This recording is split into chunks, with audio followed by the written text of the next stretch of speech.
Commissioner DeLue? Here. Commissioner Gisler? Yeah, I'm gonna say here as soon as it turns red. I'm here, yes, thank you, John. Vice Chair Pro Tem Hepler? Here. Commissioner Mazer? Commissioner Morales? Commissioner Ray? Present. Chair Strebs? Here. Vice Chair Taylor? Here. You have 8 present. Thank you so much, Clerk. And Commissioner Morales sends her regrets. They did experience a death in the family, so our condolences to her and her loved ones tonight. All right, we'll move next to our second item. It's our opportunity for public comment. Again, this can be made in person or by phone. You can call 855-925-2801, enter meeting code 10748, and press *3 to join the queue. It's an opportunity to address the board for up to 3 minutes on any topic in a professional and respectful manner. Once you're recognized, please share your name and where you're from. Is there anybody wishing to join us for public comment?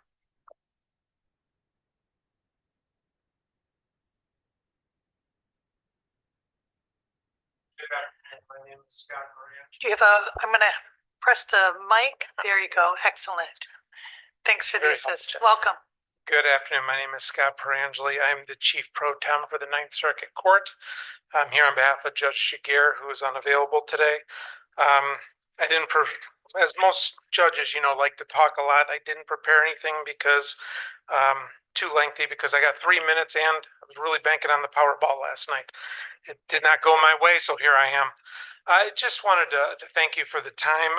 Judge Shigir sent out a memo on May 30th, 2025 about our budget this year. I just wanted to reiterate that what Judge Shigir is asking for in an increase is for core functions. And I know a lot of my colleagues have talked to many of you. We are not asking for bells and whistles. We are mandated to do certain things that the Supreme Court has told us to do. And some of these costs that Judge Shigir outlined, transcription fees, the added postage fees, and the appellate attorney fees, we can't control. Our budget is going to be higher this year, and we want to be here to answer any questions you may have based on his memo. Either today, I notice people here that want to speak as well, or email us or call us. We are available to talk.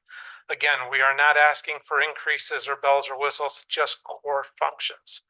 But if you have a lot of questions, I brought Chad with me because he's the numbers guy. But Judge Shigir wanted you to know that we are available if you have any questions to email or call us, and we will meet. Thank you.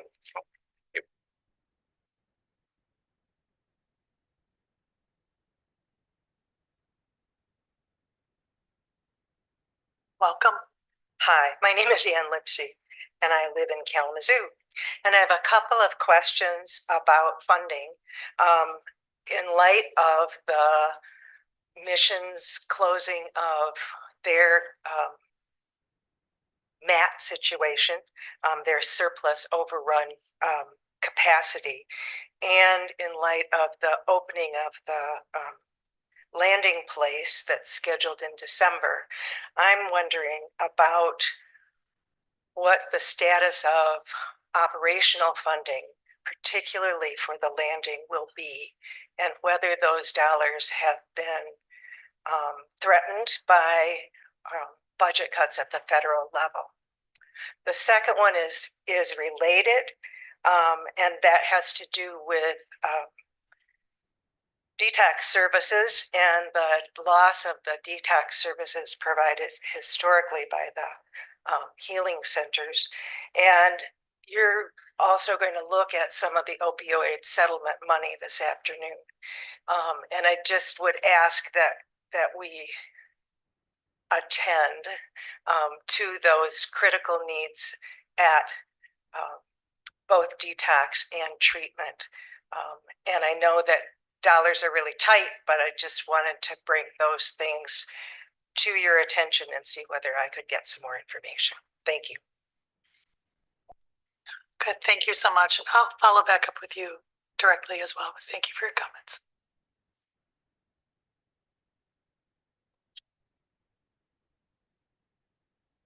Welcome. I'm Joanne O'Rourke, the Texas Township Supervisor.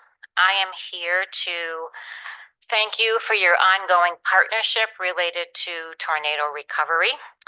And like everybody else affected by the tornadoes, Texas Township residents are continuing to rebuild.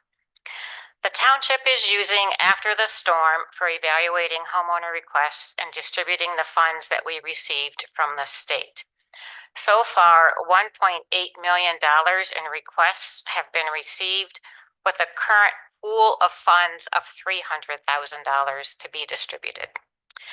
So I would like to request that our agreement with the county be amended to allow us to allocate the remaining funds designated by the county for Texas Township to after the storm to increase the pool of funds available in order to meet the most need possible for our residents. I will remain in the meeting and happy to answer any questions that you may have. Thank you very much, Supervisor. Is there anyone else wishing to join us for public comment?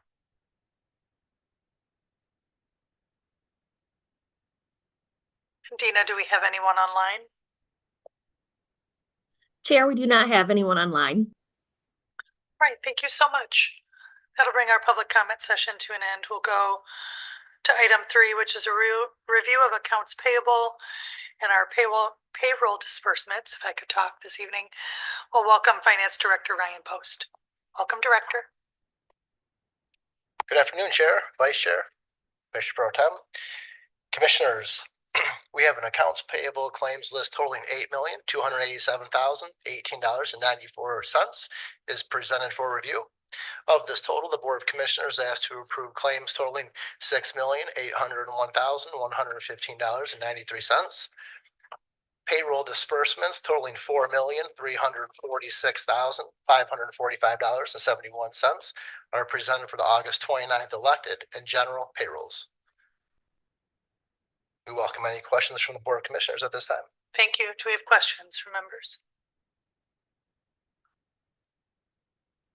I'm seeing none. Thank you. Okay, we're going to move to item 4, fiscal year 26 budget discussion. We're going to see a preview of the administrator's recommended budget, and to lead us in this discussion, we'll welcome Dr. Catlin, our administrator. Dr. Catlin. All right, thank you, Chair. Appreciate the opportunity to present a balanced budget for 2026. And this is just a preview, still a work in progress. We are still fine-tuning a lot of the revenue sources and the other details that go along with this, but wanted to present what we've been working on, a culmination of a lot of hard work. So we'll start the presentation, and happy to answer any questions along the way. So we'll go to the next slide, please. What we'll present is an overview of our surplus, what we're kind of the dollars that we're working with. We'll go into a preview of the administrator's recommendation. You'll see that the budget is currently balanced, and then talk about and remind the public and the board about the fund balance policies that we have in place, including the golden ratio, and then kind of go back into what the board priorities were for, or declared for 2026 rather. Dina, Monique, we're still seeing the title slide. There we go. Okay, thank you. And then next slide, please.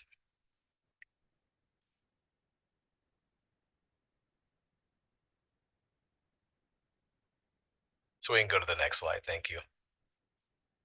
All right. So what we have right now, and you'll see what's presented in front of you, is a general fund operating budget. Revenue is recorded at a little over 97 million. The general fund expenditures are 93 million, 93.5 million. So that leaves us with an available balance to address new funding requests of operating at just over $2 million. And then we also increased dividend income by $1.5 million in consultation with the treasurer's office to address capital needs for the county.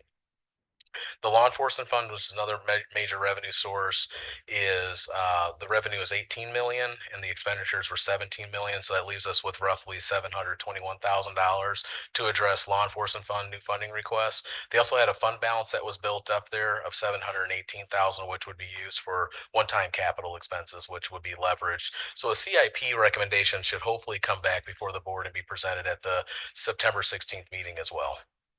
So total available funding for 2026 to address new funding requests, which includes capital and operating, is $4.9 million.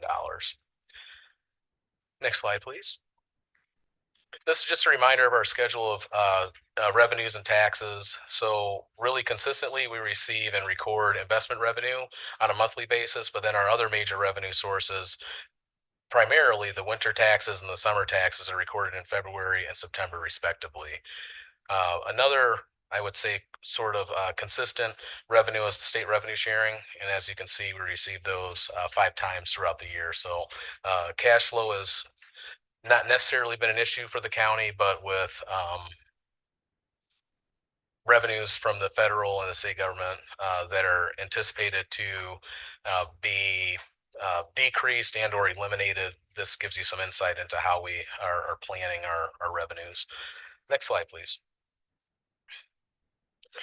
Just a reminder of the declared 2026 board priorities: overarching diversity, equity, and inclusion. And then the 3 main priorities beyond that were public safety, employees, and then community stability.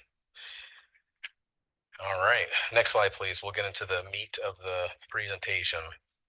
Well, these numbers are very small for the public in the room here. We'll kind of go through each line so that we can provide some transparency. So the first preview is for public safety. So that bucket of funding that was declared as a priority by the county board. So it's Fund 266. There were new funding requests that were directly tasked to this bucket. So one is the animal services and enforcement creation of a 1 FTE K104 employee customer service specialist.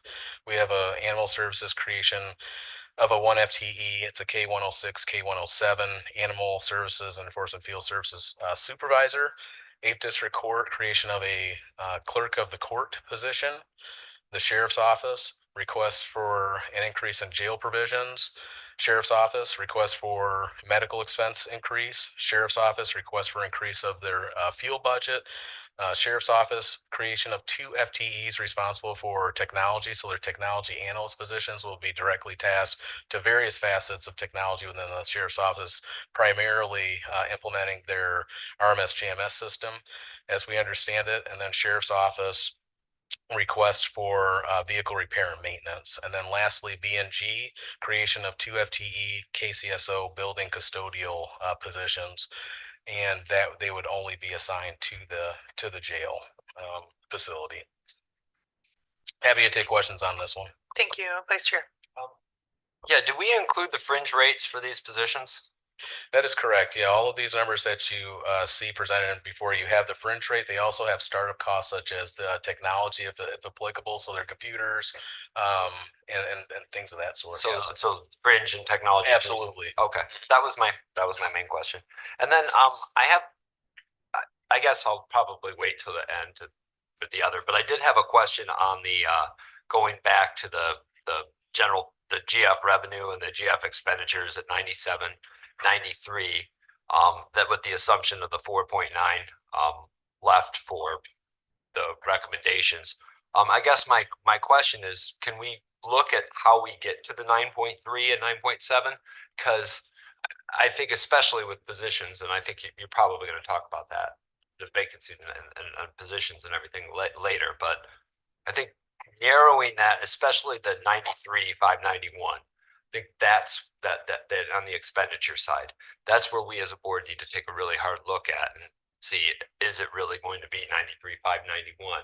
Can we narrow that down, especially if we get later in this budget process and we get to things that we want that we just, we run out of funding for or a priority? That's where you can, as a board, that's where you're going to find it. But that's it. No, thank you, Vice Chair. So for everyone's clarity too, what Vice Chair is referring to is that the 93.5 million in expenditures general fund, that does include position vacancies. So to the tune of about $4.5 million, and we will get into that later. So that's what he's referring to, not the discrepancy between the 93 and the 97. It's the fact that the 93 million in expenditures includes vacancies. So yes, Chair. Thank you, Administrator. Just one of the line items, the funding for medical expense increase in the sheriff's office. Those have been escalating quite dramatically. And I wonder, is the amount recommended here the totality of what the sheriff's office had requested and support for medical expenses? Or what did their request initially come forward at? I noticed in our current claims, I mean, we spent, I think it was $26,000 just this month on prescription costs in the jail.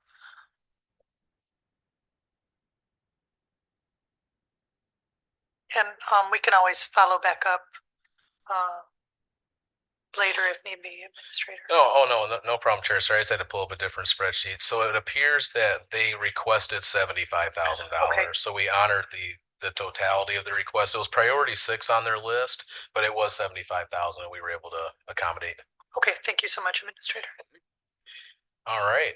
If there are no other questions, we can move on to the next slide and continue on. And happy to always go back. This is I'm not sure, at the top, actually, there's a typo. This should be operating, not public safety preview capital. Should be operating, but we'll correct that moving forward. The actual table itself does present as operating. This is for, within the public safety bucket, a creation of a 1 FTE emergency management specialist. The dollar amount on here is offset by revenue, from the city of Portage. They are potentially approving an agreement to fund half of this position. So while you see that the position funded is $78,400, another $40,000 would come back to the county to help offset some of those costs. So the county is really responsible for roughly $40,000 of that. And again, this is an operating expense, not a capital. We'll correct that moving forward. All right, next slide, please. All right, this one is supposed to be, I see the slides were switched. That was the issue. This one is supposed to be capital. So, and as you see, the table below does refer to it as capital. It's the actual title that doesn't. So we'll correct that moving forward. This was a new funding request from the 8th District Court. So utilizing that fund balance within the law enforcement fund, we were able to accommodate one of their requests to upgrade their on-base upkeep and upgrades. And that's the system they use for their court dockets and all of that sort of thing. So it's a $297,000 project. And then there will be annual maintenance that would be baked into their budgets moving forward through 2027 and onward. All right, next slide, please. The next board priority was employees. So that's a general fund bucket. And so there are a myriad of accommodations that we were able to address here. The first one being finance employee training. Over the years, any increases related to, let's say, things like the audit, grant management systems, those sort of costs, they've just been absorbed within the finance budget at the expense of employee training. And so they've requested employee training. So that's why that's in there, direct relation to employees and ensuring that they have the professional development and the skills that they need to perform the job. IT is requesting an IT administrative assistant, which would likely be like an operations manager, to ensure that they are staying on budget, that they're planning accordingly, and ensuring that we're on a smooth path forward, as we lost a position due to retirement in that department. Planning development would reclassify. They're seeking to reclassify a position from a GIS specialist to a GIS analyst. Human resources, creation of a performance management HR specialist. So this position would be focused solely on performance evaluations and ensuring that employees have the tools that they need to succeed in their jobs. B&G, creation of a 1 FTE K109 office manager position.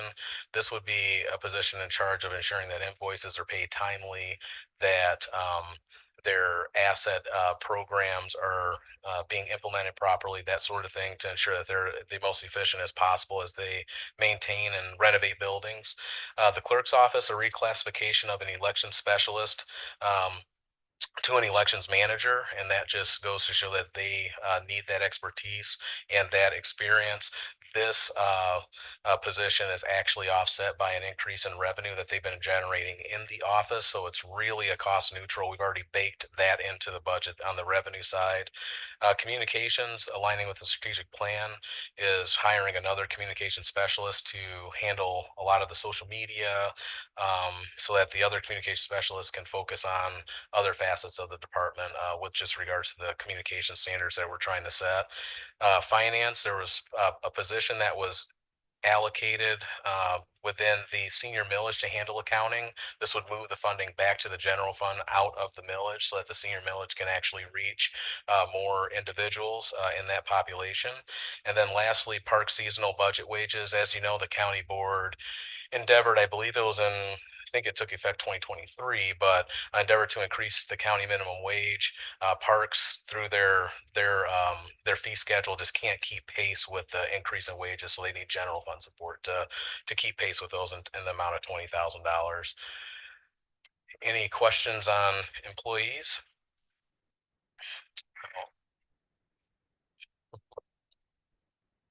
Chair, I'm sorry. Sorry,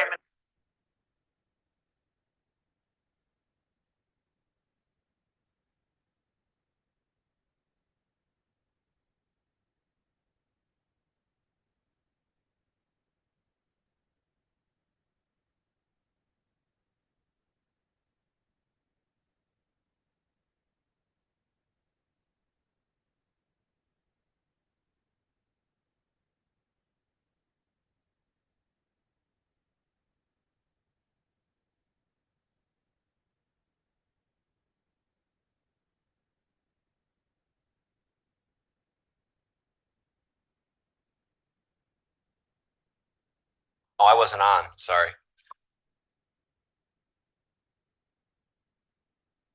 Just so the community hears, I'd like to see each department that are approved these positions have their position description and ready to go so that they can hire these people in January and February, and they don't create the position sometime in July. We fund it and budget it for the full year, and we only spend half of the year's money on this position because the departments didn't even get it filled until July. So I guess these new positions I'd like to see starting sometime early in the beginning of the year so that we can keep on top of our budget.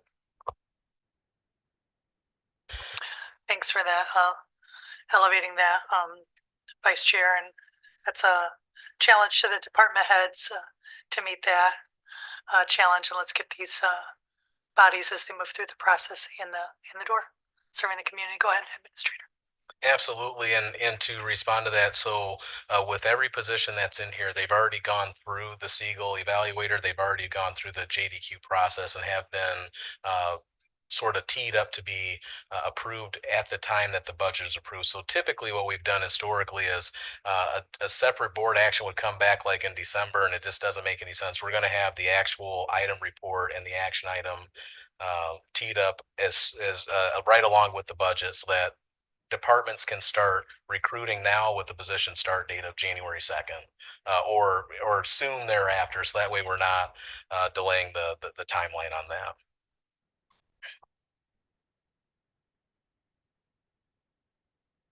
All right, next slide, please. Okay, so this community stability bucket, we have 3 requests that are attributed to that bucket. So MSU Extension, they requested funding support in the amount of $4,000. Planning and Development, creation of a sustainability manager position. And then lastly, a very big one is a BNG operating cost allocation. As you know, with the building footprint that we maintain, BNGs, their expenses and the revenues are associated there too just have not kept up with pace. And I think, obviously this can certainly be adjusted, but just goes to show that we've got a lot of deferred maintenance that has to be taken care of, and especially with adding the landing place, there's just a lot of activity there. Yes, Vice Chair. Yeah, that question. So this is an ongoing cost. It's not for like automation or anything else. This is an ongoing operational cost increase. That is correct, Vice Chair. Ongoing operation. Yep.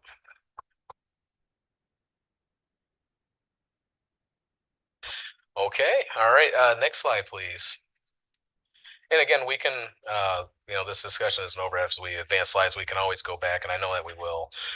So then, there are always operational items that fall outside of the board's declared board priorities, and especially those that new funding requests may not align with board priorities in such a way, but they still align with the strategic plan. So every new funding request has direct tie-in to the strategic plan. So under this operational, General Fund 101 priority is operational enhancements. And so $675 worth of enhancements. Communications, it's to improve our site for accessibility, digital governance, and modern website modernization. B&G has an increase of utility costs, so that line is in there. The clerk's office has renewed funding for funding levels for early voting, for the early voting operations. That is directly also offset. There's a local funding agreement where the local units actually pay that back to the county. So that's really a cost neutral item, but we want to recognize and memorialize it into the budget because we still have the expense. Drain commissioner has a small increase of $4,000 for office supplies. As you know, they have new employees, so their office supplies just aren't keeping pace with the number of employees they have. Strategic planning implementation, again, could be adjusted, but we have 120 baked in for that. And then circuit court, as they were just talking about this evening and came and advocated, they have an increase in there of 53,000 so far. Vice Chair. Yeah, the circuit court. So as they said, these are just mandatory expenses that they have. Out of the 400,000, you've allocated 53,000. And that's gonna be continuation of their expenses. Yeah, Do you see that being addressed a little further? Yeah, it's a great question. So, I mean, you'll see as we go through the recommendation, you take and you give from something. So that's why I wanted to present the preview. I know that there are advocates from every department.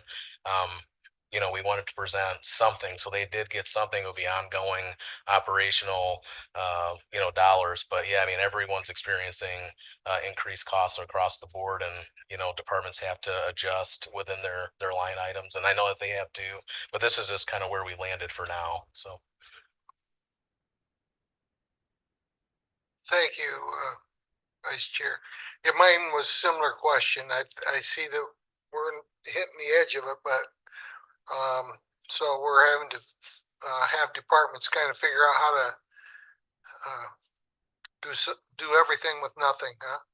I guess I'm an expert in that field. I've been doing it for years, but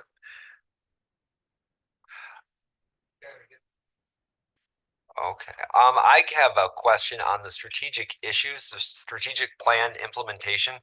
Who did our strategic plan?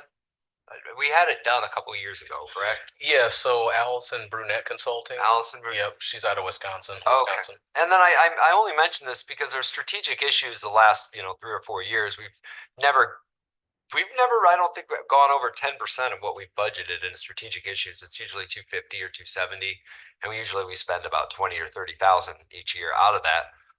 Increasing that strategic issues for the implementation 120, 120K is that really? I mean, can't we just do it with what we currently not spend in our strategic issues account? Or is that something we can look at maybe?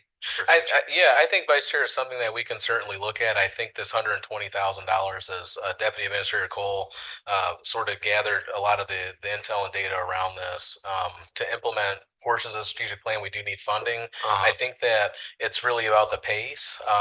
We can slow down a little bit. So I think this number could certainly be adjusted. Absolutely. We can go back to the drawing board and if we are to trim from this number a little bit, I guess my recommendation would be what Commissioner DeLue and Commissioner Hepler had said. If we could trim that down a little bit and give the circuit court a little bit more relief, I think that might go a long way with them. But that's my only comment.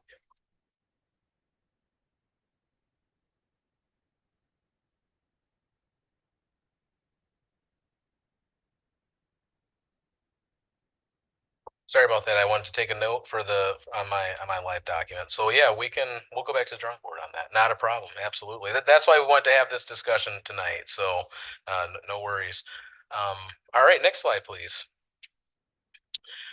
All right, the second to last item here is administrator's focus around capital improvements, so 401. So as I mentioned earlier, we increased the dividend income by 1.5 million. The reason why we tasked it to capital improvements is because we can kind of monitor that throughout the year, and we can adjust accordingly as projects are being scheduled.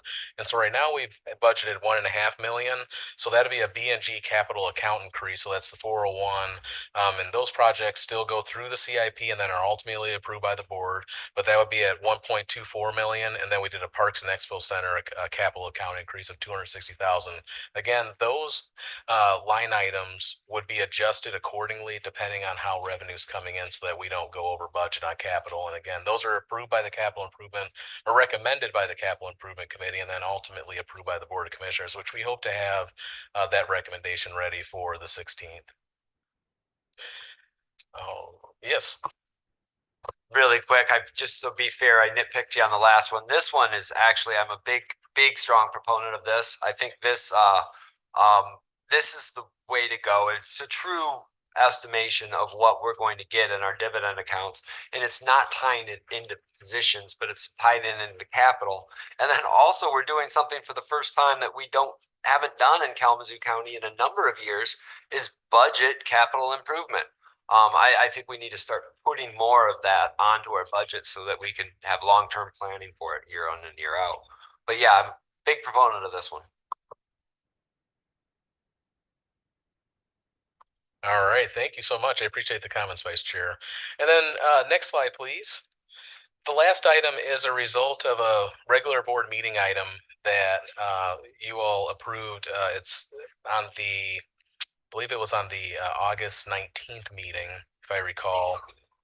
I wish I would have put that on here. I'll update that for next time because now I can't remember which meeting. It was either the first meeting in August or the second meeting in August, but I have the civic clerk item number.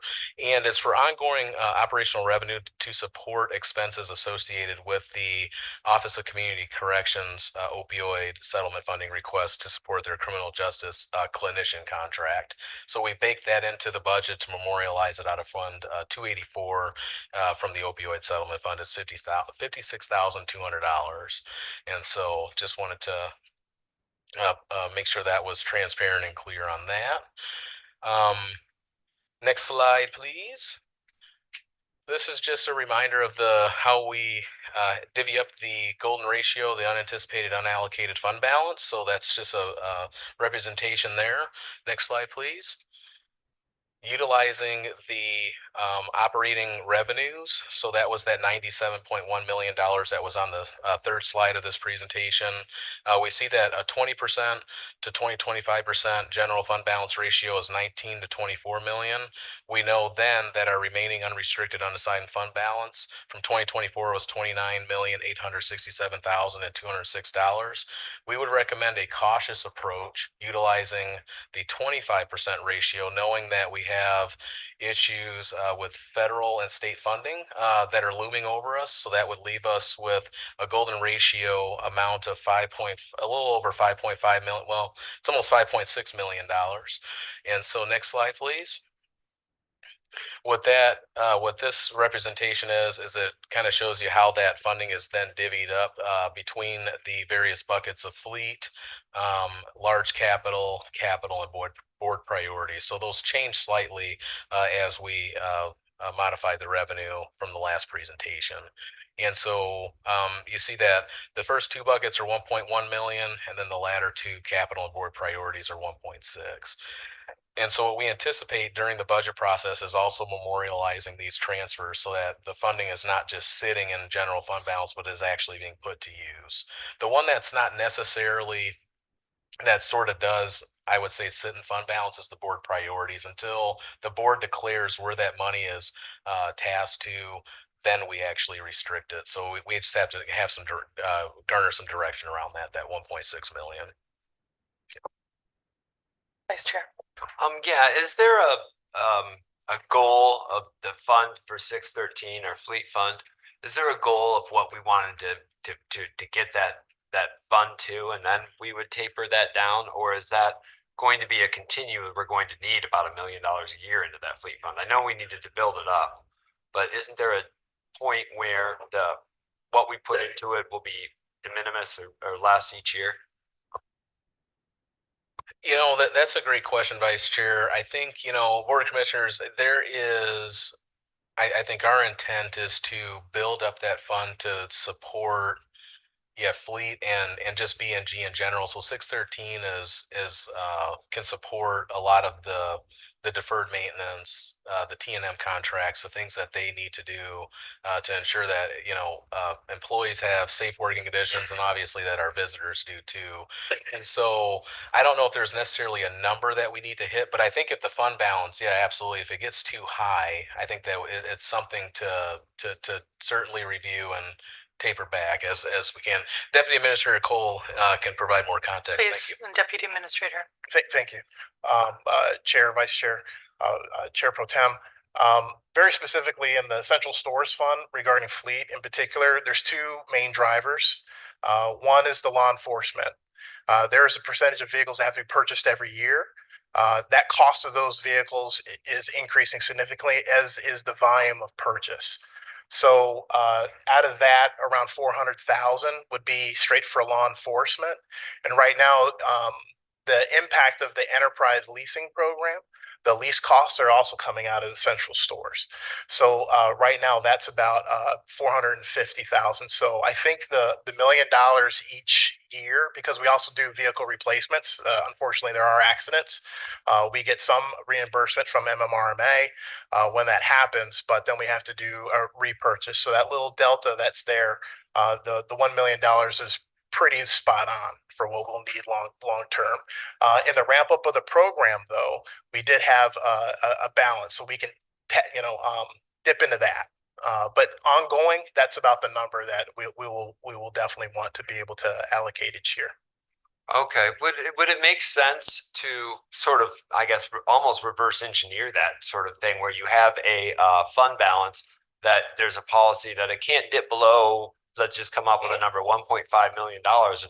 That way you can see and have a true cost. If it's always at 1.5 and it gets below, you put money in, and you can have a true cost of what your operational costs are each year, so you can better plan for it.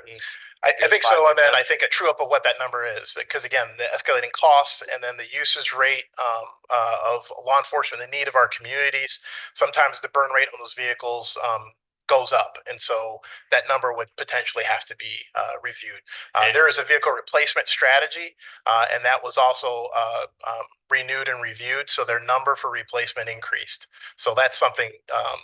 Great idea. I think it's a wonderful idea, but I think periodically that also would need to be adjusted due to cost and lack of an elegant term, burn rate of vehicles. Yeah, you need to smooth it out over 5 to 10 years, and we just started this program. We just started the program. So absolutely. It would be something we'd look at about 6 or 7 years from now. But yeah. Absolutely. Okay, thank you. Thank you all. Thank you. Vice Chair Pro Tem. Thank you. Don't go away.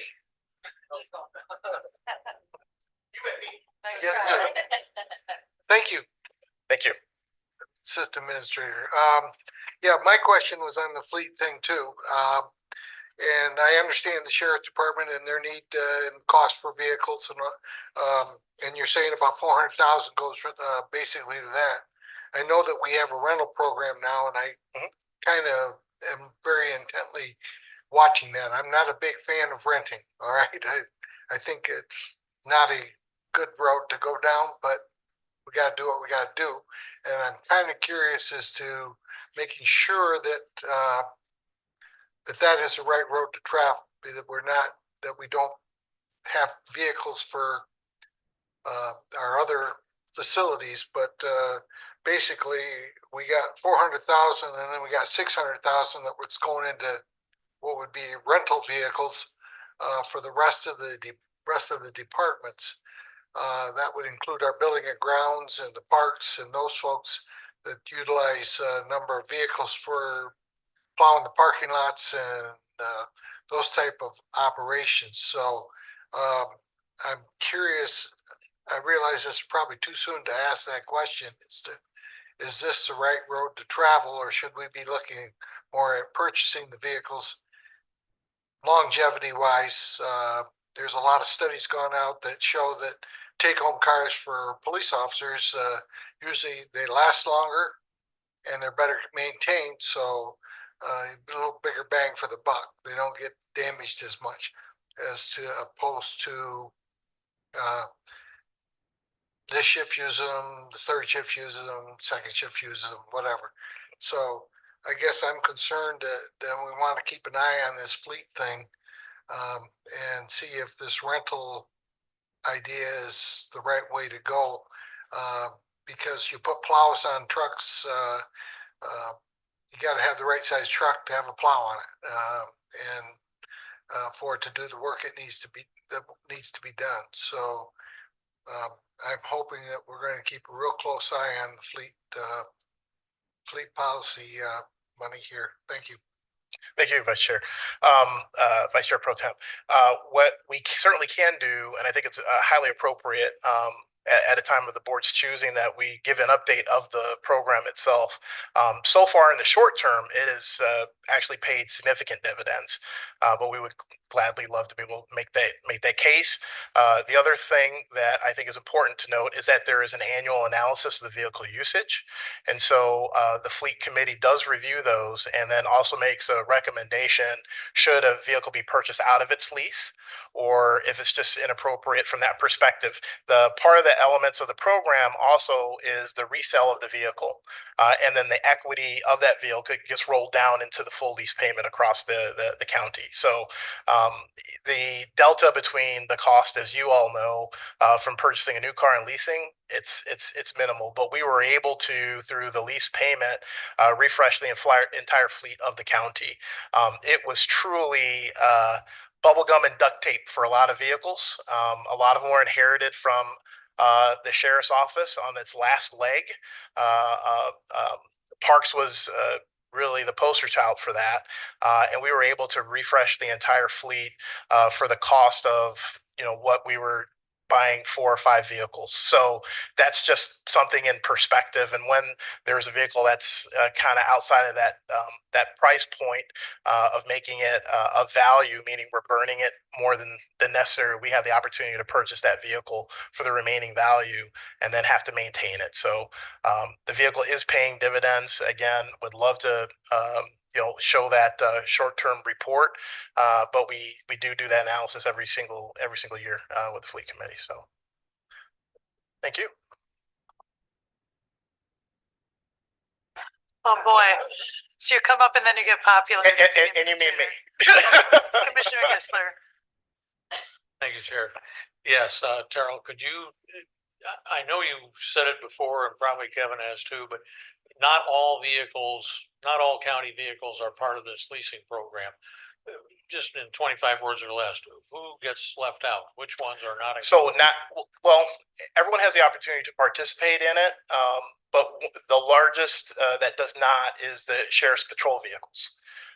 But some of the other vehicles that they do use, like their training vehicle, they are using the lease program for that as well. And there are just certain characteristics in terms of average miles. The burn rate again of the patrol vehicles does not necessarily make it the best use, but some of that is because of what was pointed out, the shifts, the amount of idling that they do with a larger fleet. Some of those calculations would change it a little bit, but right now purchasing it's kind of untenable. Thank you. Yeah, thank you. Thank you, Deputy Administrator. You look like you're clear. Thank you. Thank you, Administrator. Absolutely. All right. We're back at it. Next slide, please. Great questions, by the way. That's why we love having this dialogue with you. So it would actually be quite boring if we didn't have this dialogue. We wouldn't know what to do. So no, this is great. So these last slides are just really reminders about some of the current considerations on the horizon. So obviously we talked about HHW, the household hazardous waste, the landing place, the downtown parking garage, the future of the administration building, courtroom expansion, jail rehabilitation project, retiree benefits, and employee non-medical benefit enhancements as that kind of comes along in the near future. Next slide, please. just a reminder of what the 2025-2029 strategic plan goals are. So goals 3, 4, 6, and 7 are really what are next in the queue to address, along with the others, obviously. But these were just in the timeline, so we wanted to just remind everyone of that. And then our second to last slide. So next slide, please. Just our management principles. So as we're drafting this budget, we're thinking about smart growth, investing versus spending, and I'll change this now. It's just a cautious approach. So it'll be changed for next time, but cautious approach designed to ensure service and maintain employment of county employees. So we really developed a funding strategy around board priorities, the strategic plan, and our management principles. And that's what's driven us to where we are today. And the last slide is questions and discussion. And I just remind you that we plan on having the budget book live September 16th. So with this information, we're basically there. I'll make some additional adjustments, and that does not mean that that's the final document. The timeline that we have is the 16th, still have these same discussions. We'll have on October, I believe it is the 6th, the 7th rather, we'll have another budget discussion. We'll likely have the public hearing set for that day for the budget. For the budget for the public to opine on it. So we'll likely set that public hearing through the approval process on the September 16th board agenda for the 7th. And then what we will have is an approval of the budget on potentially and hopefully on October 21st. And that timeline allows HR especially to make all of the changes to the payroll effective January 1st of 2026. So happy to take any questions about any and all contents of this presentation. Vice Chair. Thank you very much for this. October 21st, we might beat the state, but that's an inside joke for folks. I guess this is, it's a substantial B&G operating cost increase. I think we need that. They've been going on a kind of a shoestring budget with the CIP stuff. My preference is to see that more into a CIP as opposed to just general operating costs, but that's getting nitpicky. The Park and Expo Center capital account increase of the 260, that's into the capital improvement plan, right? For CIP stuff? Yes. That's correct. Okay, I'm good with that. The gist of this, we're just getting it, but I've got no major qualms or major problems with it. All the positions do include the fringe benefits and the startup costs. So I'm gonna go through this, but I think this is a start. I would like to see the budget book so that I can take a real deep dive in the expenditure and the revenue side. I do think we can squeeze a little bit of money out of the cannabis tax that we've got in there. I think that's a little bit light on the predictions, but just for the most part, I think we're there. I think commissioners keep in mind what your priorities are, and as we get close to the end, I think we can find small amounts of money. So I'm good. Commissioner Gisler and then Commissioner Wheeler. Thank you, Chair. It's not a question, Kevin, it's an observation for our county's constituents and for us as a group.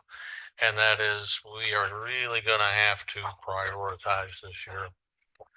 We can't afford to try to do everything we've always done for everybody all the time. So there are going to be some tough decisions coming up.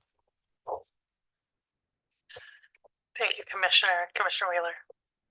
Thank you, I Chair. printed that myself.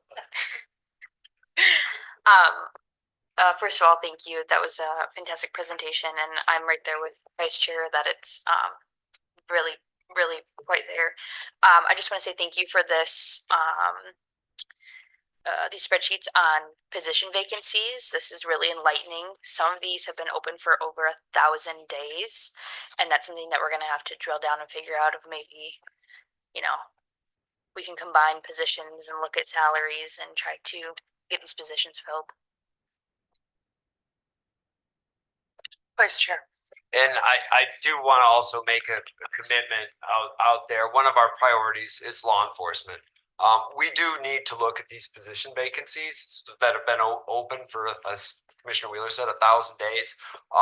It makes it difficult, but budget when as Administrator said, $93 million in expenditures, $5 million of it is positions that no real person exists.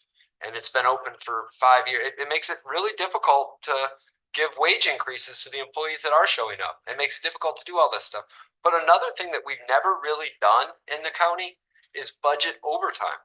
And we've got to make sure that we have budgeted overtime for departments that use it as these positions start to shrink and decrease. And some departments utilize overtime more than others. We need to make sure that we're not, I mean, departments in the past have had these positions unfilled so they can use them for overtime. That's just not good budgeting practice from a financial standpoint. And we're doing best practices. We're changing the culture and we're doing this slowly. And as we do that, we want to make sure that we don't, bite off our nose to save our face, so to speak, that we make sure that as we're making these changes that departments are made whole and their overtime commitments and everything else. But I do absolutely agree with you. Having positions open vacant for 1,000 days it's ludicrous. It's absolutely crazy. But Thank you, Vice Chair. I'll add to that, just speaking to that, culture change in the manner we are budgeting. We have been budgeting overtime in the most current cycle. We're under budgeting it, but we are reflecting it now. And I think that's the right direction. And to move further, when we look at some of these extended vacancies later, at our regular session, we'll receive some of our annual reports, one of them from HR. And you can see there the level of turnover as well in departments. And you'll see that, the rate of turnover within the sheriff's office, much, much, much higher than other departments. And along with our cost of overtime, most of it is realized within the sheriff's office. So I just want to recognize that that's not only a budgetary concern, but that is really the wear and tear on the employee, on the deputies, on people that, we are counting on to protect the community, but also interact with a vulnerable population, serving time within our local jail. And so we do need to be mindful both in, the financial components of that, but how do we recruit, support, and create a stabilized workforce within the sheriff's office? It's a big concern to be aware of as we go forward. Commissioner DeLue. Yeah, kind of along those lines, I'm having a hard time accepting, it's hard enough to fill in key positions, but we're funding hundreds of thousands of dollars worth of new positions. And I guess I'd really like to know how necessary are some of these new positions. And although I understand where they're coming from with the senior millage, changing the employee from the senior millage to the finance department, of course, my feeling is we got a millage paying for a position of over $93,000 that, we keep it there, keep our money in the county. But some of these job descriptions, like Vice Chair said, I guess I'd like to see them. Because how necessary are they, and are we going to be able to fill them? Yeah, thank you for that feedback, Commissioner DeLue. And those are questions obviously worth getting the answers to as we evaluate and make decisions in the budget. Are there any other questions? Administrator, thank you. Yes, so Chair, just to respond about the positions, we can reach out to the departments that have been preliminarily recommended positions for the FY26 budget, obviously subject to full board approval, and we can have them put together, kind of their rationale as to why the positions are needed, so that can help you all make an informed decision of advance those. That's shouldn't be a problem for us. There was something else, but I'll likely think of it later. It's something that I was going to have ready for 9/16, but I just don't remember at this time. But I will. I'll follow up. So.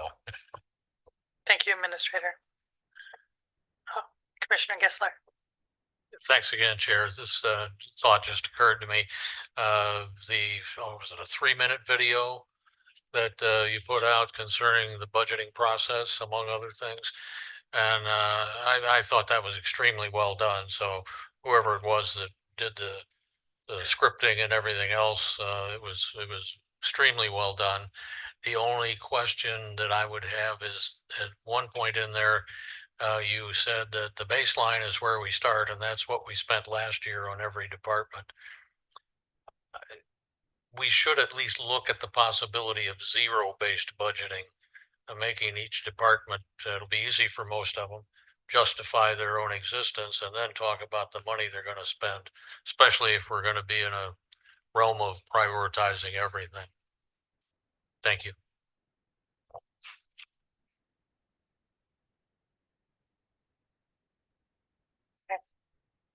Nothing further on the budget at this time. We're going to move to item 5. We have some other items for discussion.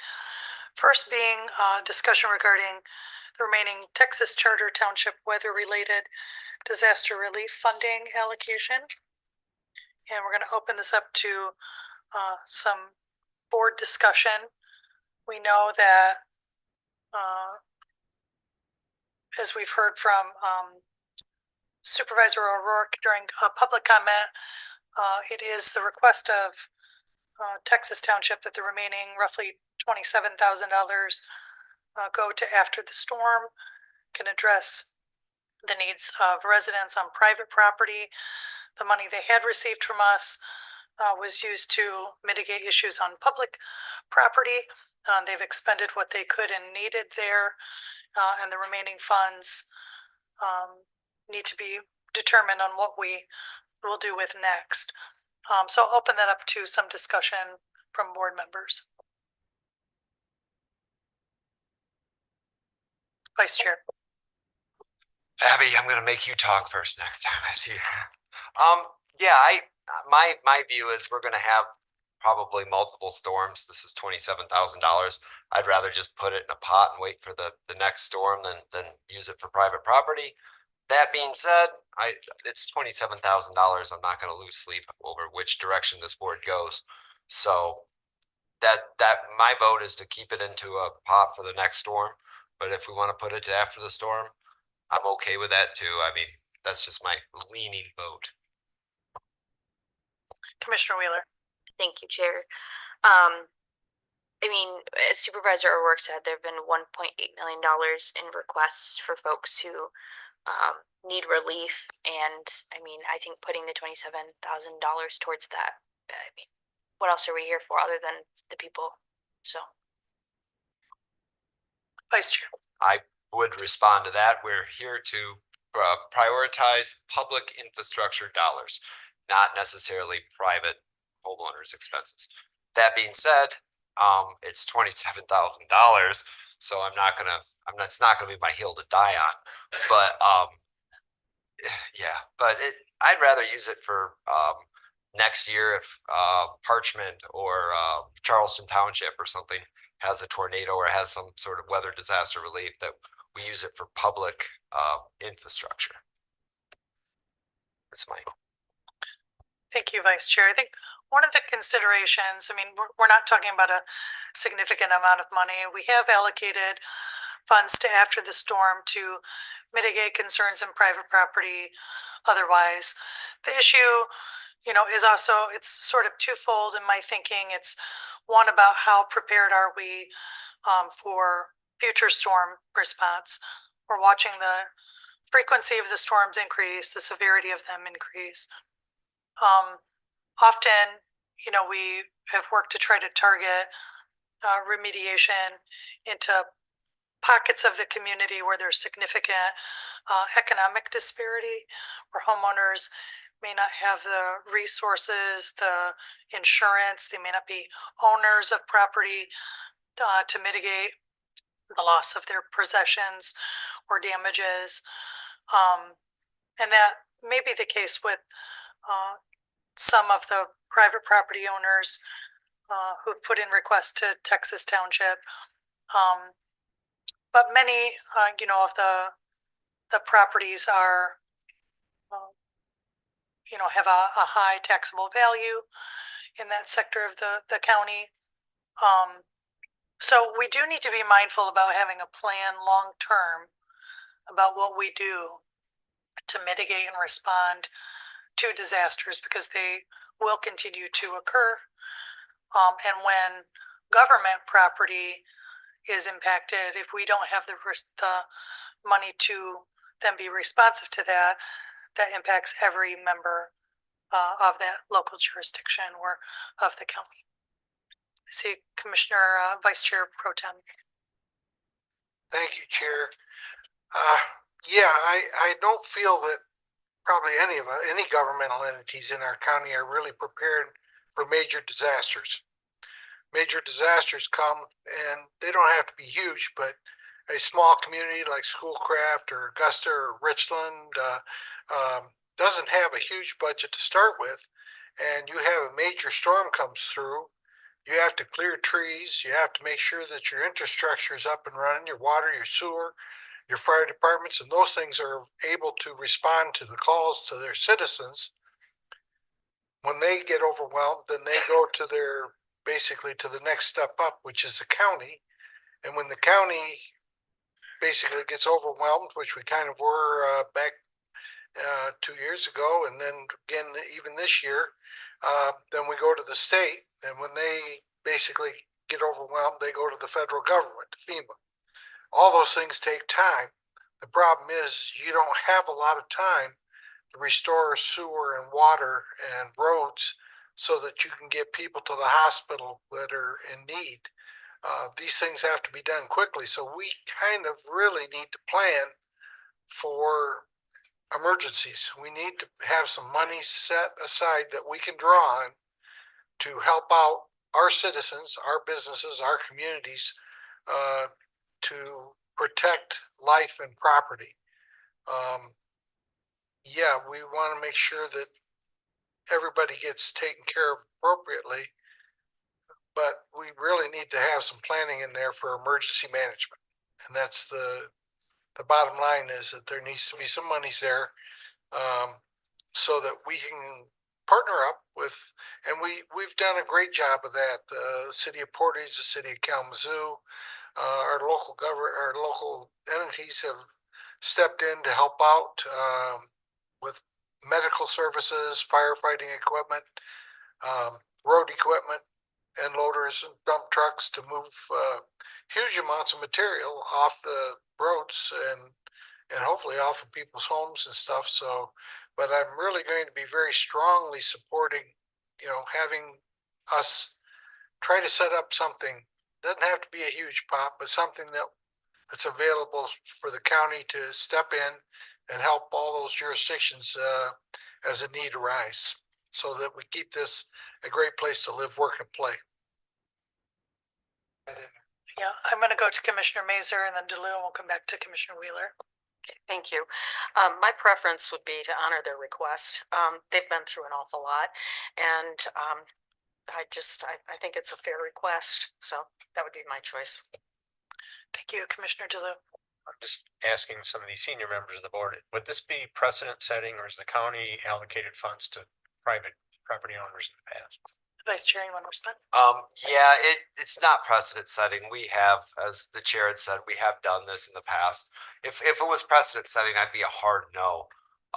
But it's such a small amount that I'm okay with. I mean, I'm just leaning towards a no.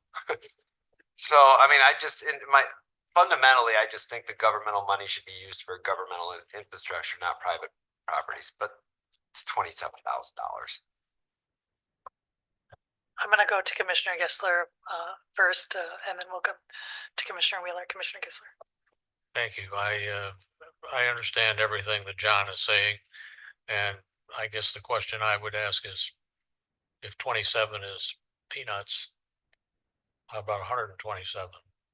How about 327? Where do you draw the line? So I'm definitely in favor of government receiving the benefit of taxpayers' dollars, and that's a cruel thing to say to private owners that are indeed hurting, but you know, I guess that's where I come down, you know, how do you draw the line? Thank you. Thank you, Commissioner Gissler. Commissioner Wheeler, thanks for your patience. Thank you, Chair. Appreciate it. And just so you're aware, I've seen Director Brandy Janes in action from emergency management doing a lot of the legwork. She came to Texas Township actually and did some training there. So there is a lot of work behind the scenes that she and her department is doing with administration to better prepare our county for these disasters that are going to continually happen. So there's definitely a lot going on behind the scenes. Forgive my ignorance. I don't know if Vice Chair or Administrator, you know this.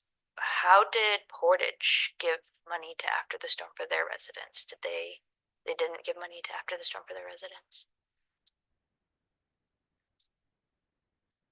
I'm just curious because I was thinking if they did something similar, was it Pavilion? It wouldn't be like we're the only ones who are doing this. So I guess that's my perspective. We'll do some research on that. Commissioner Ray. Thank you, Chair. I don't know if you all are keeping tally, but I would support honoring the request.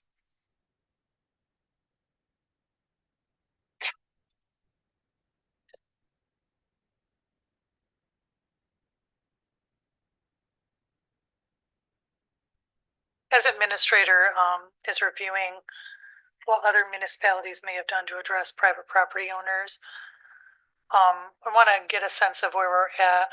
Board is administration is just looking for consensus from the board. This will come before us for a formal vote at a future meeting. So we'll have another opportunity to engage in debate and vote on a formal action.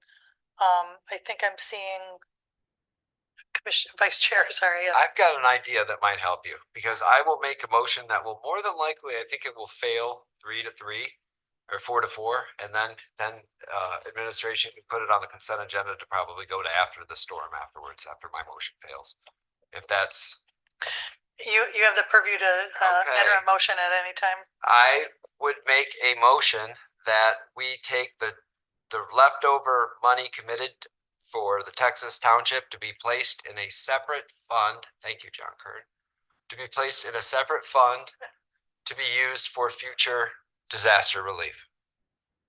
And this motion is to not honor their request. Motion made by Vice Chair Taylor, supported by Vice Chair Pro Tem Hepler. Take the $27,000 and from Texas Township's allocation and place it into a separate disaster relief fund. Any further discussion? Commissioner Gissler. Yes, I'd like to see that motion include the dichotomy between private and governmental. That wasn't mentioned anywhere in there. I think it was, my belief was that it was implied that it was only for government because going with after the storm would then do the private. My motion is for the government version of it, I guess, is to put it that way. The dollars would only be used for future disaster relief for governmental entity. But I don't anticipate it passing. Is that we're gonna make John, go gray over there. So is that an amendment to the motion, Vice Chair? I don't think the motion needs to be amended. Is that okay, Commissioner Gissler? Sure. Okay, I think it was clarified. I don't think it needs to be amended. We do, too many. Madam Chair. Council, thank you. Thank you. Thank you, Madam Chair. As this is the committee of the whole, and it's the custom of this body to only deal with actionable items during its regular session, I would suggest that you either move this to the regular session after, but I think preferably your next regular session for September 16th. Yeah. Thank you. Thank you, Madam Chair. Let's just do a show of hands then. We've got the supervisor of Texas Township. I don't want to make her stay and wait until 7 o'clock and do this. Can we do a show of hands then, Council? Is that okay? Madam Chair, what the Vice Chair is asking for is a simple whip. It's not an official vote. It's just a consensus to see where the body stands. Thank you. Thank you, Council. All right, so let's take that simple whip as articulated by Council. Yeah. Good one. All right, so those in favor of the motion as stated by Vice Chair, please raise your hand.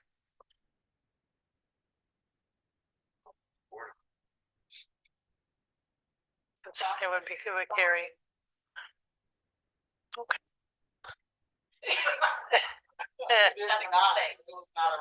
So, but we have not taken a formal vote, so the options before us, I mean, it is, you know, a member can move a motion during any public session. It is for practice not to move them at committee of the whole. A member could choose to amend the agenda this evening to have a vote taken later at our regular business meeting, or at agenda setting next week, we can move it forward to the September 16th session for vote. So those are our options. All right, so we have yes, Commissioner Wheeler, go ahead.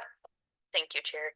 I do just want to make it clear that these funds are not going to go to improve anybody's private property. You can't use public funds for that. It is for storm mitigation. You literally, in state law, you cannot use public funds to improve. That's where it's for storm mitigation, which can potentially be different. I mean, if you can't use your livable space or your property, that's not improvement, that's mitigating issues with storm damage. And yeah, and thank you for clarifying that. It would also be reasonable, I mean, like replacing a tree that been torn out would be repairing damage to the property. And it may not necessarily address livable space, but maybe we can glean some more information about what the unmet requests look like and have that for consideration when it comes to final vote. Okay, thank you for those comments. Anything further, commissioners? Commissioner Kistler? Thank you, Chair. I think I would just as soon see this pushed out to another meeting, not tonight, at another meeting. Give us a chance to find out what people feel about it. You know, there's probably going to be some feedback. I don't know if it'll be, a big deal or not, but it might be. And you never know when somebody's going to hit you right between the eyes with, some verbiage that you say, oh, wow, I didn't think of that. Thank you. I love it when that happens, when I get to do that with you sometimes, Commissioner Kistler.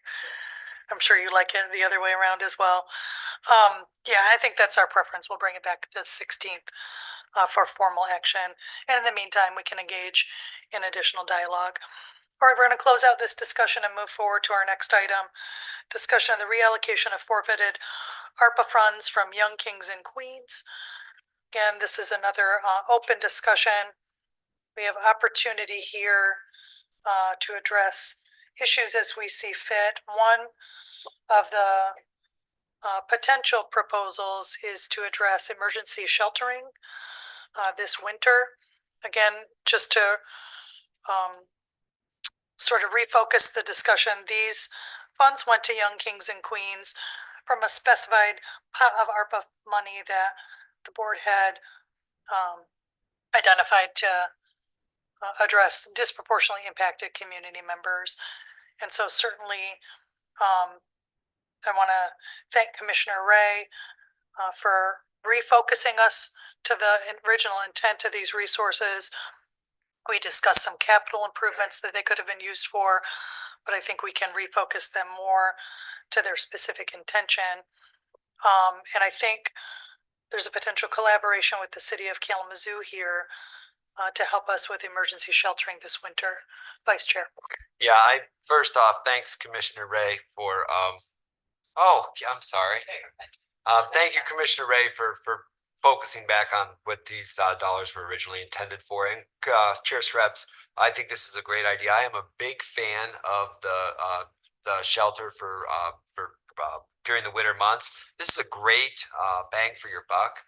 I think is it still that Judy Lowry woman that is she does a fantastic job. I'm a big proponent of utilizing these dollars in this way. I think we get the most bang for our buck. And just to clarify, and I'll come to other commissioners.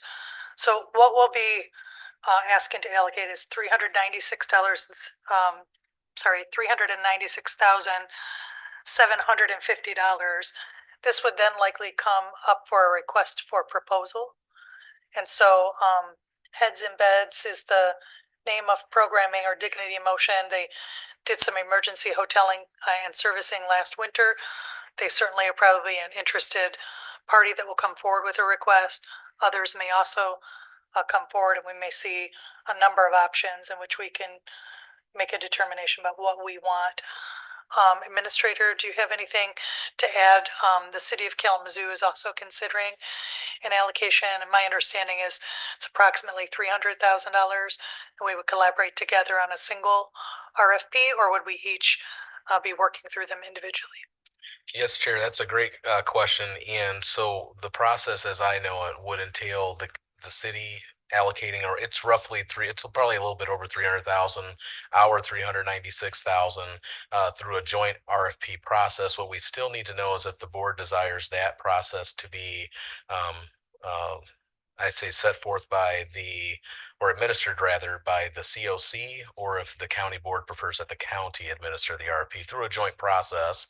But I think that's still a question that's looming out there. Do we want the COC to coordinate it, or do we want the county to coordinate it? Thank you, Administrator. I'll just suggest that the COC, being a nonprofit entity, does not have to go through the same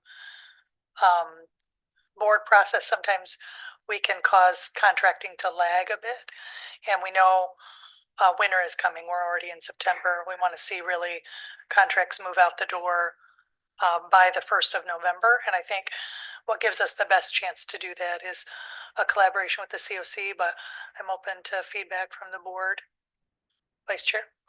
Yeah, I'd agree with you, Chair. I think with the emergency shelter and housing, this is something that needs to be done quickly.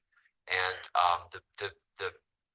yeah, I think you're right. I think continuum of care would be best situated for this particular task. I do understand administrators' concern if it was a large housing shelter project or something that was more long-term in nature, but this needs to be something that's more agile and quick. So I think the continuum of care would be the best suited for this.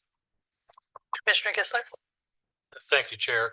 Yes, I want to comment twice here. One, I like the discussion that we're having. I think it's very meaningful. And I also would like to salute the people responsible for Young Kings and Queens coming forward now and saying we're not going to be able to do it, instead of waiting till a year from now and we're pressed up against the deadline at the end of that year. And, you know, our options then would be very much limited. So I want to thank them, even though they're not able to follow through as they originally planned. They bit the bullet and they're giving us an opportunity to do something else with that funding. So thank you. Yeah, thank you for that, Commissioner Kistler. And they remain engaged in good work in the community. And I think we are thankful to them and their partnership. Do you have any other comments, Commissioner Ray? Thank you, Chair. Just a couple questions. So is this just for like extreme cold days, or is this try to put a plan in place to replace the beds lost at the Kalamazoo Gospel Mission? Is my first question. And then the second one, the continuum of care, is that just kind of like the same as going through United Way as we have done previously? Okay. So the United Way is houses the continuum of care for us. Okay. So, but their board process would, the continuum of care separate board and allocations team Right. would review the RFPs. Okay. Yeah. So would the percentage that they take be the same, or Dr. Catlin gonna negotiate so we can don't spend it all on fees and we can provide some direct client services? Well, no, that's a great question. As I understand it, I believe their rate is, and don't quote me on this yet, but we can verify. I believe it's actually 15%. So it went up from last year. I believe it was 10%. And now that de minimis it's actually illegal for us to negotiate it. So that was written into the CFR. I think it was like late last year. So we can no longer negotiate the de minimis rate any longer with the nonprofit. So and the nonprofit sets it, or does statute set top end of a de minimis? Yeah, so statute sets it at the federal level. So I believe it is 15% now.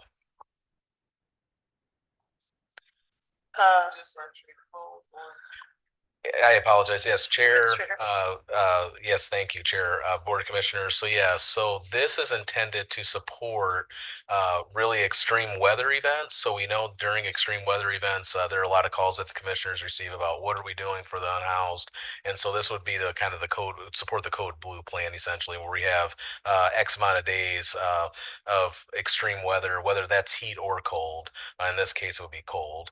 And so I believe I'd have to look at the plan again. It's not off the top of my head, but I believe it's, I think 3 consecutive days of extreme weather, it would activate the plan. Then this funding would be utilized to prop up those agencies that are able to support such a housing sheltering or centering program. Commissioner Wheeler. Thank you, Chair. I do just have one question, and we can't necessarily predict it because we don't know how winter is going to be, but is this going to be, this, never had this question before, is this going to be too much funding? Are we going to be able to spend this amount down considering that it is ARPA dollars? Administrator. Thank you, Chair. Commissioner Wheeler, Board of Commissioners. So we don't believe that this will, I mean, it likely won't be enough funding. I know last year we had kind of a roadblock with funding in general. So there's never enough funding to support something like this. So we anticipate right, having this funding available early will hopefully motivate agencies around the county to sort of start getting prepared, so to speak, and then be able to support them as they either center or open up a shelter for unhoused during extreme weather events.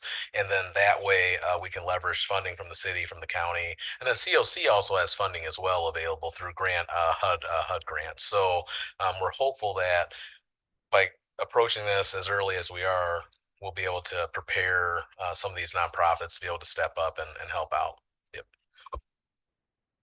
Vice Chair Pro Tem. Thank you, Chair. I kind of want to remind the board that this is one-time monies. So if we cover this year, okay, what are we going to do for next year? So I think pre-planning and as Dr. Kaplan's pointed out, this will give them a time to gear up and possibly get these things in place so that we can also look at this down the road for possible future funding or means to help those that we need to deal with. So I greatly appreciate this discussion, and but I want to keep it in our forefront that it's 400,000 that's one-time money, and once it's gone, it's gone. So it's not something that we can refill without going into our general fund or someplace else to find it. Hopefully, maybe we can find some grants. Thanks.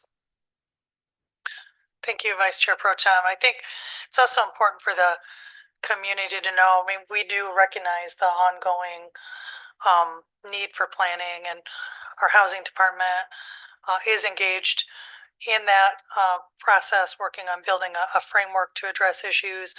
The continuum of care is also currently under in a process of building their, it's called a plan to end homelessness. They have consultants who have just begun to endeavor in the update of that plan.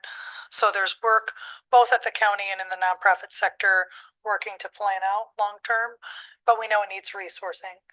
And that certainly is part of the ongoing discussions that we're having with funders, with the philanthropic community. We're thinking about how we strategize around the housing millage. I would like to see some information about what will be included in the RFP. I think,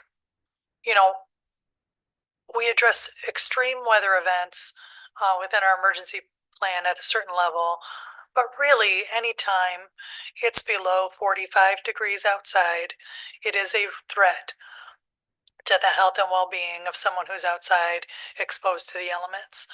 So I would like to see some flexibility within the RFP provided so that we're not just looking at 20-degree below events if we have the opportunity to prevent additional harm to people exposed to the weather. I think it's in our interest to do that. we have anything further? Okay, all right. Our next is a first reading and presentation. I'm gonna invite forward Planning and Development Director Rachel Grover. We're gonna hear about our Kalamazoo County Housing Tax Increment Financing Policy. Welcome, Director. Thank you, Chair, Vice Chair Pro Tem, and Commissioners. The draft housing tax increment financing policy, or housing TIF policy, that was provided to you today was developed by the Housing Department and the Planning Department. We have elements of this draft policy that we need your discussion and input on. And this is the first draft, so we're hoping to hear some questions and conversation today. Does Dina have a slide presentation? There's just a few slides, short slides, hopefully.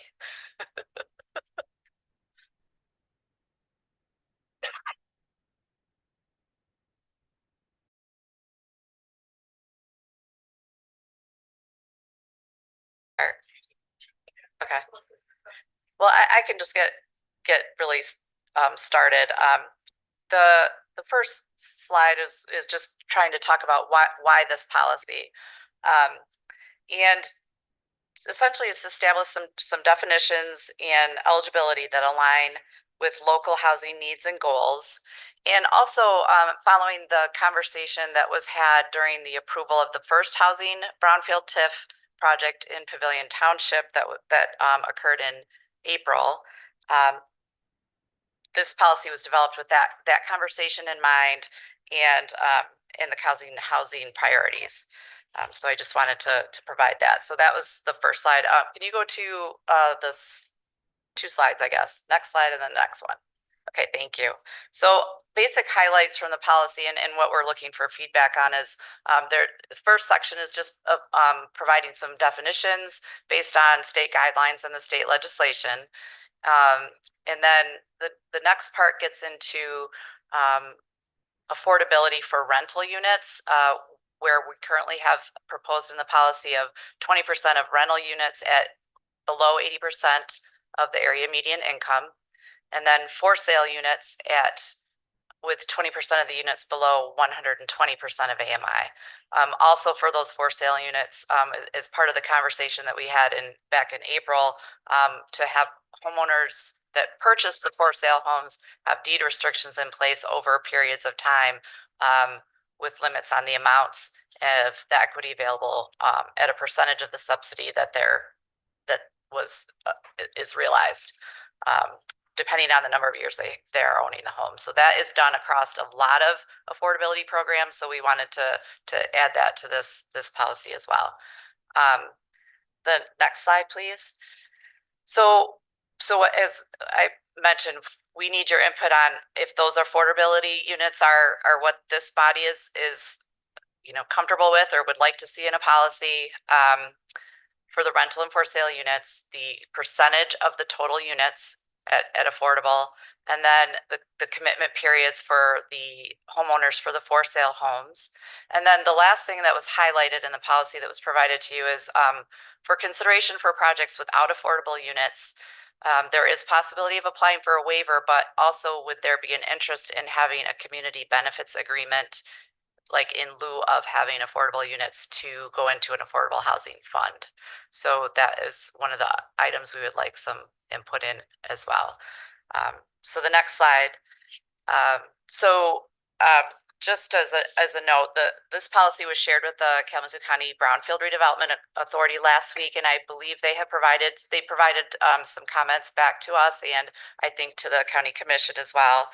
And I do have Macy Walters here who can touch on that, maybe following some questions, the Brownfield Administrator, and also Willa D. Toronto with the Deputy Housing Director is here as well. So we can open up for conversation and questions.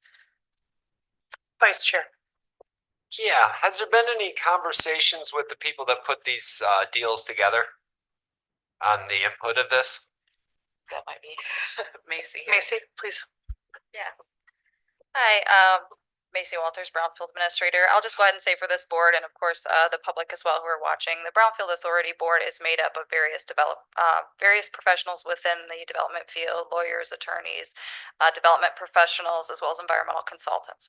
And so some of the members who do make these brownfield plans and strategize these negotiations have weighed in as members of the Brownfield Board. And so I will just go ahead and I've got about 4 main considerations that I would like this board to think about, if it's okay that I just say those at this time. Okay. So one idea with Public Act 90 of 2023, that was the housing TIF legislation added to Act 381 for the Brownfield law.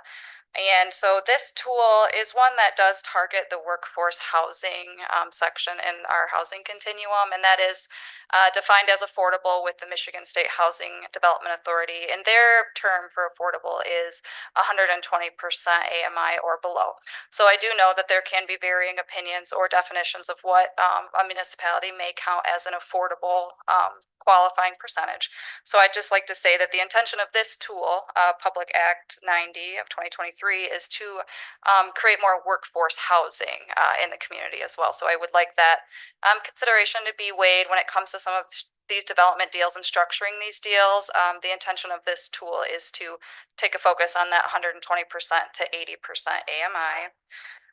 Another consideration that was brought forward by the Brownfield Authority is just for this board to weigh in that there are multiple Brownfield authorities within the county itself. The city of Portage has one, the city of Kalamazoo. So if the county does want to entertain a housing TIF policy, they should be aware that although you can recommend this policy to other BRAs throughout the county, it really is only enforceable to the county Brownfield Redevelopment Authority. So if you choose to set limitations below what the state minimums are for some of these affordable percentages, you will possibly be limiting some development specifically just for this county BRA. So we would like you to at least consider that option when you negotiate what affordability percentage you would like to see on these housing plans. And then specifically for the rental percentage, just based on some metrics that the KCBRA has seen, the County Brownfield Redevelopment Authority has seen for some of these plans, is that 80% restrictions or lower for rental may not be as useful of a tool. Trying to get some of those potential development loss calculations to shake out in the deal might be more difficult, and it might make it harder to fill some of those rental units because right now it's about somebody who makes about 50K a year, give or take a couple thousand here or there.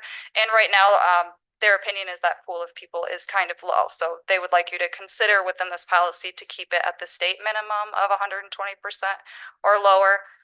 And of course, this is a working draft, so I would be happy to supply this board with any additional resources that they would like to consider related to rental metrics and the way these are factored into deal negotiations. And then also the last point is that there is an option for waivers of affordability within this policy. And so the KCBRA did have the idea that it is possible that many developers might submit waivers for all sorts of things and want requests for certain projects. So deciding how to vet each one of these projects could be a little bit administratively complicated to try to decide who gets a waiver for what one way or another. And then if it is a requirement for a developer or a project, a housing development to apply for the housing millage, that's not what this policy is saying. It's not saying that they have to apply for the housing millage dollars, but it is stating that they should at least consider a way to seek out affordability and possibly use the housing millage. If so, we should consider the development timelines and when applications are approved or submitted through the housing millage and see how that might delay some of these projects fail to start and just have an overall impact on the planning process for the total development. Those were all of my considerations. And I wanted to make a comment about that. I don't think that was the intent when we wrote that policy. So that Willa and Macy and I had to talk about, we could clean up some of that where that's not a requirement. That was an understanding that some of the Brownfield Authority members had. I don't think that was the intent to require that they apply to the housing millage specifically. More to give reasons why they're not supplying affordable units if they're doing a waiver. Was there a reason, and what, you know, was it not that year that they're not support, like the housing millage couldn't support single family or multifamily? What was the reason maybe that they were not applying to the housing millage or seeking other funding sources for affordability? We wanted to hear those reasons in a waiver. That was more what we were intending. And also within the brownfield plan itself, if a housing project does not include affordable housing, we would also like this policy to address that there should be a statement within these brownfield plans that say why they are not attributing to the affordable housing bit and which part of the housing continuum they are able to support and how many units they're adding to the overall attainable housing goal for that continuum. Vice Chair. Yeah, I guess I'll just re-ask the question. Was there anybody that puts these deals together, involved in putting this policy? No, so this policy was put together by the two Housing and Planning Department. Yes, Housing and Planning Department, and then they did have myself weigh in, and what I did is I did have the Brownfield Authority's environmental consultants, their housing TIF committee. That committee does put these deals together.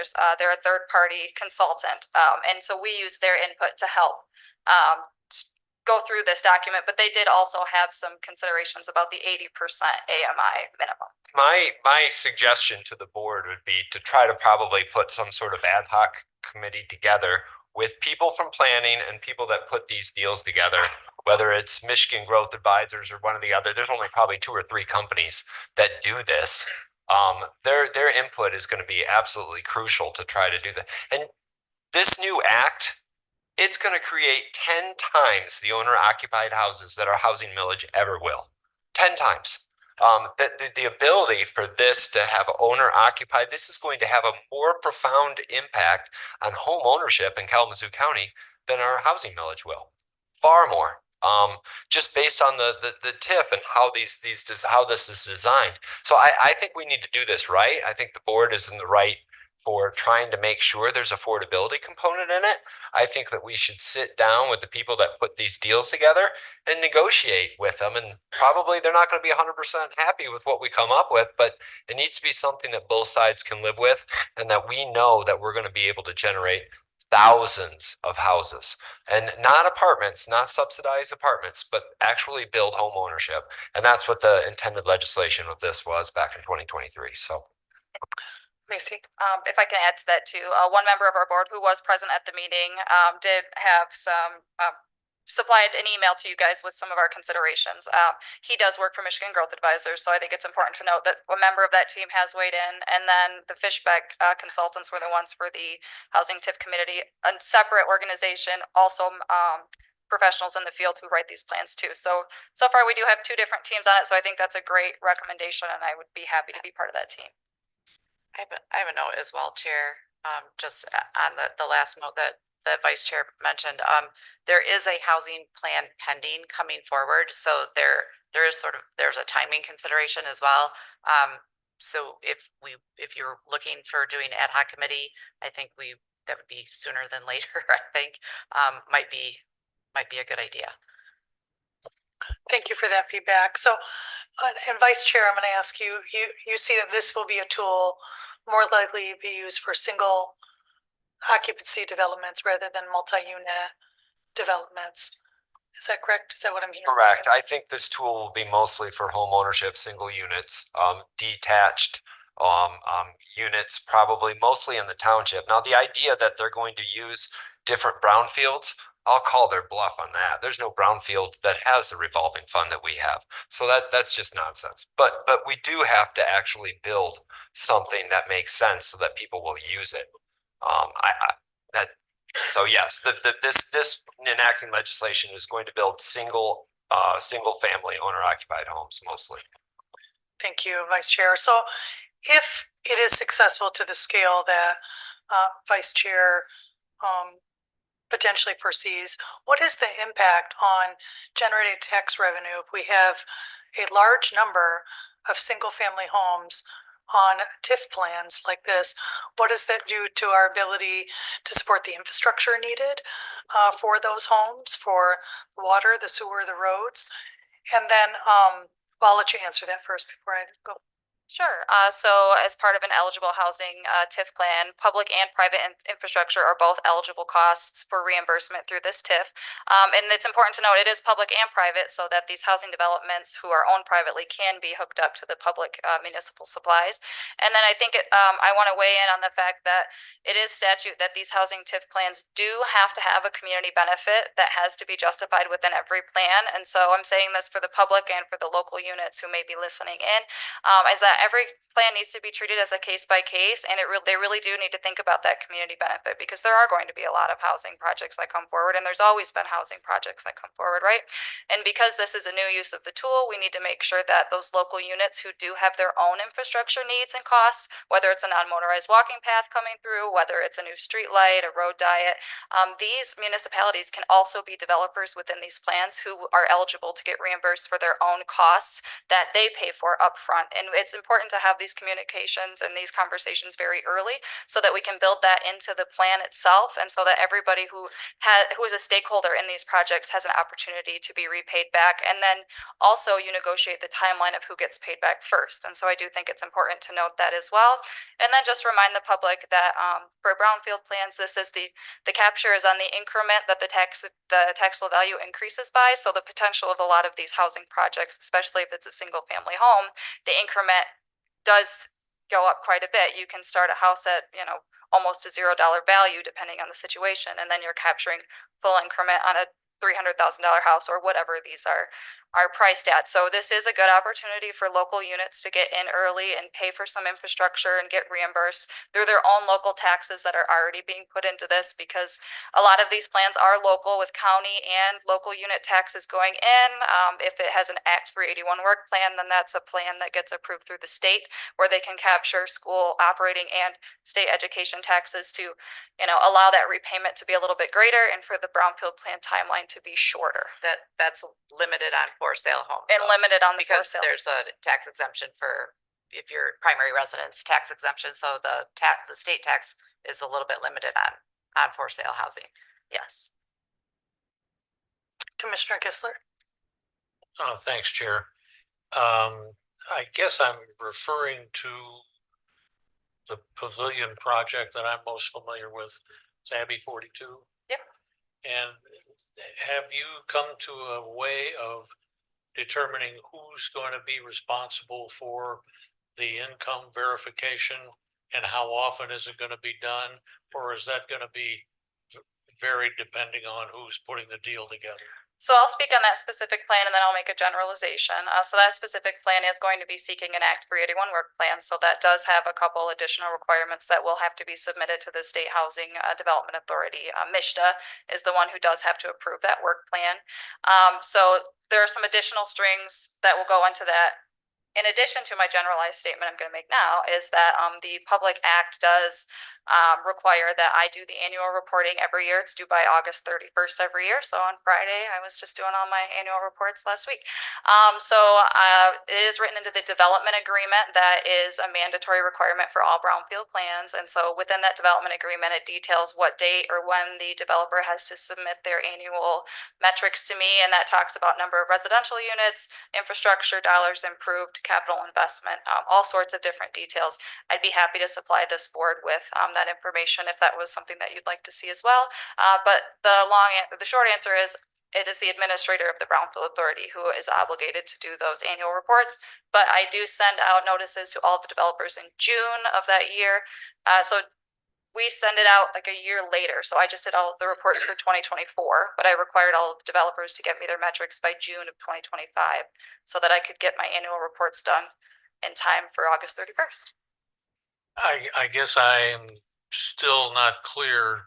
Does this mean you or the developer, if I'm a resident participating in one of these, am I going to have to provide you or the developer with last year's tax? So it comes at the time of sale. So if it was a rental property, then a lease agreement would be submitted by the developer to me that details the income qualifications of those who are renting it and what the affordability period is.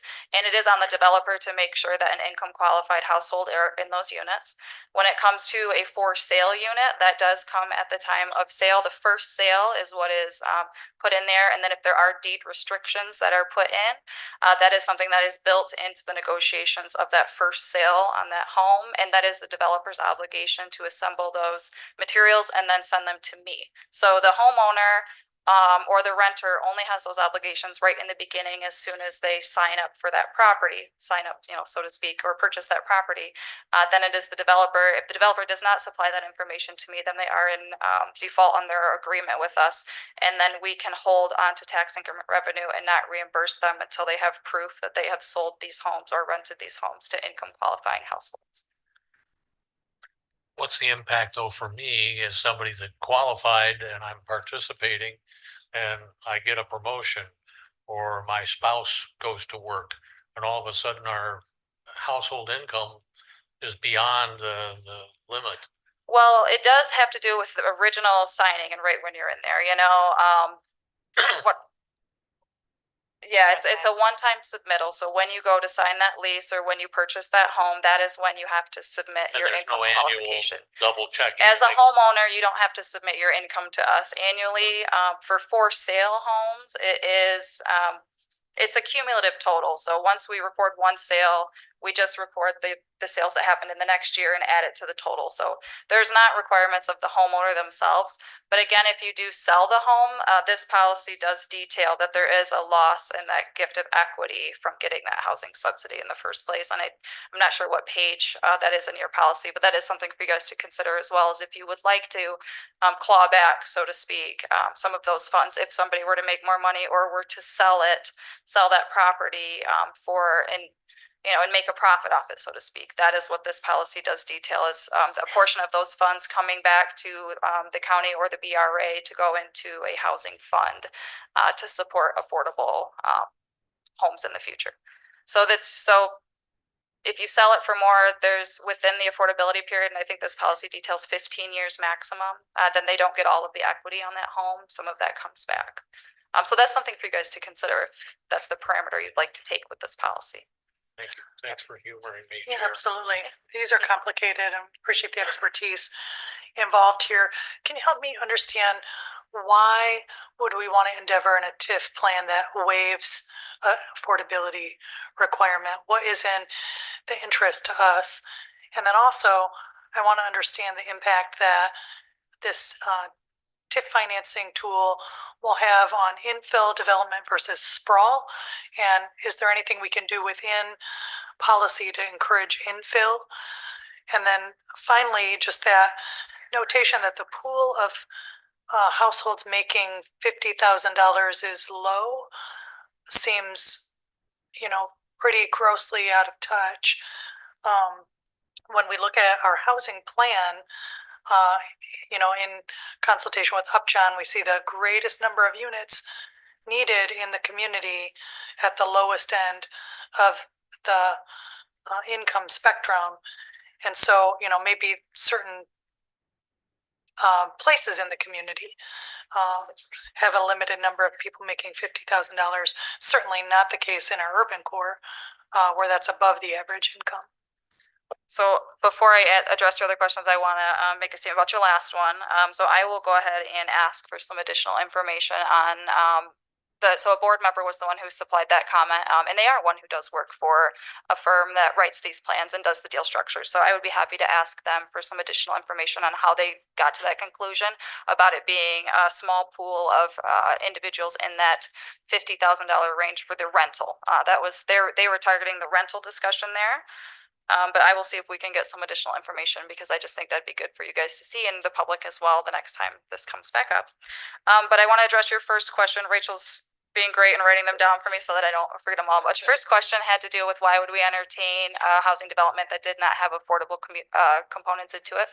So yeah, so that specifically, some of these costs could have significant infrastructure and site prep requirements that would go into redeveloping some of these sites. And so I think that's where you really have to weigh into that community benefit piece and take a look at the local unit of government who is encouraging this development to happen in their area and see if this is a true benefit for that community as the local unit has described, because sometimes it could involve a road diet, or it could involve some sidewalking or some sewer hookups, things like that, that the community can still benefit from. You know, even though the housing development itself isn't claiming an affordability component and not trying to get reimbursed for any type of gaps with selling to an affordable home, they may still have significant costs with developing that site that would still help repayment back to that local unit who is benefiting from these infrastructure improvements. Thank you for that. And just on, again, that waiver of affordability, current policy says that they may need to require or provide a community benefits. I heard you say earlier that a CB was required in all brownfield plans. So can you clarify that language between may and, I mean, is it they shall provide one, or help me understand? So I think there's two definitions going on here. This policy details it, or says that there may require a community benefits agreement, but I think the intention of this policy was that this community benefits agreement would be an agreement, a formal document made between the developer and the county, whether it would be the developer making a payment to the county in lieu of having affordable units in this development in the county, or the BRA, whoever it was that received this payment, would use it to target affordable housing development in the county. So there is a community benefit that has to happen as described in the plan, but that itself is not a separate agreement. So that's what I mean by two different definitions here, is that each housing plan, if it's going to have a housing tip component, does need to be a benefit to the community. And we need to make a statement in the brownfield plan as to why it's a benefit to the community and why the local unit needs it. But separately, if there's additional negotiations beyond the brownfield plan where a, bit of funding needs to come from the developer related to this project to an entity, then that needs to be a more formalized document that is filed along with the brownfield plan, and it should be mentioned within the development agreement itself as an exhibit within the agreement that the brownfield authority would need to make sure this agreement was honored before we issued payment to the developer, to make sure that they were still in good standing with the local unit, whoever approved it contingent upon that secondary agreement. Thank you. And very complex, but why would we not want that all of the time? I have one, the expansion of the legislation. So prior to the expansion, the city of Kalamazoo and city of Portage are considered still are considered poor communities. And they, for any brownfield project, housing or not, industrial project, whatever type of brownfield project it is, they can get reimbursed. A developer can get reimbursed for public infrastructure and certain other eligible costs. Out in the outer parts of the county and the townships, they do not qualify because they're not core community. So the legislation was expanded to address the housing crisis where there may be significant infrastructure needs, like a road put in for a subdivision, for example. So that would be why we may consider not having an affordable. They are not requesting, they did not want to have affordable units, but the local unit needs to add a road in order to accommodate this additional housing unit. So in essence, then it would encourage sprawl. Could potentially, or it could be in actual zones that, that the county and the community already has in their plans, in their master planning. Well, it already has to be identified in a master plan. Yeah, yes, okay. Right. Study could help address the infill question. Did you?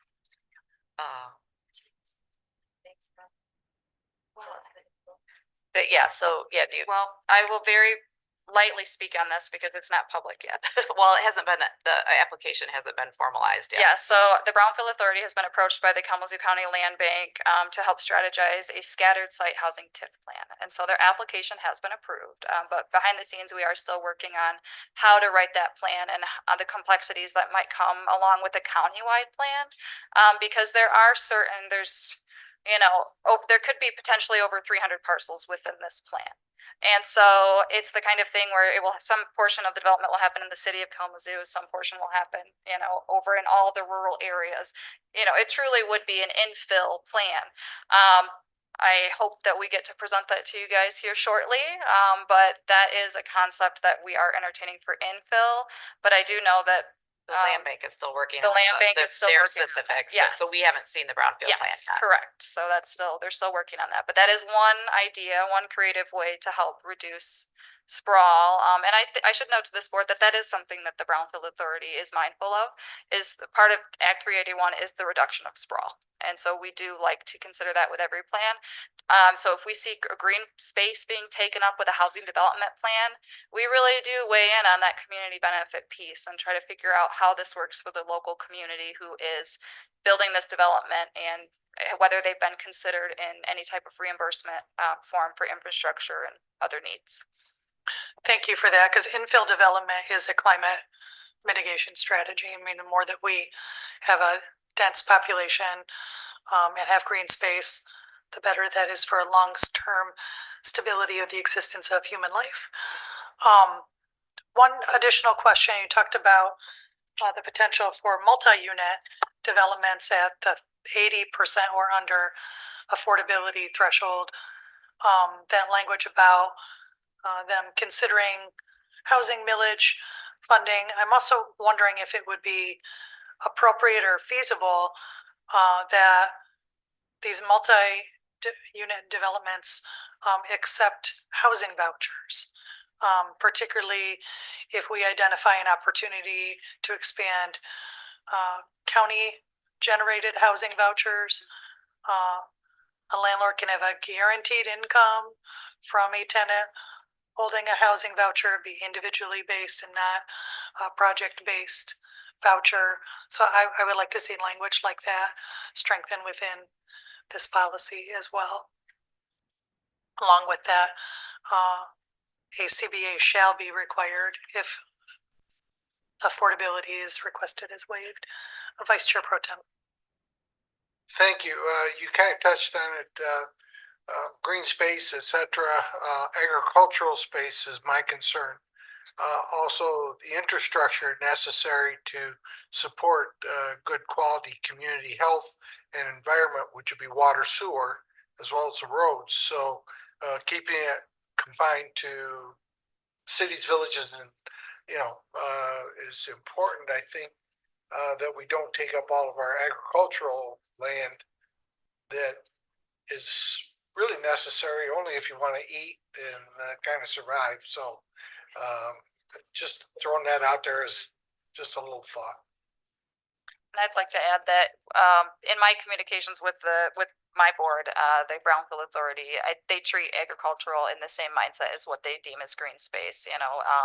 Basically, if it's not already a brownfield, if it's not already a site that has been developed in the past, because we are in the spirit of redevelopment. So we like to see these properties go back into the tax roll with an increased value and do a public good as well as a benefit for the environment as well. So truly every single project needs to have a creative approach to being able to support affordable development, but then also thinking about that true community benefit of why these projects should be allowed to be supported with housing TIF.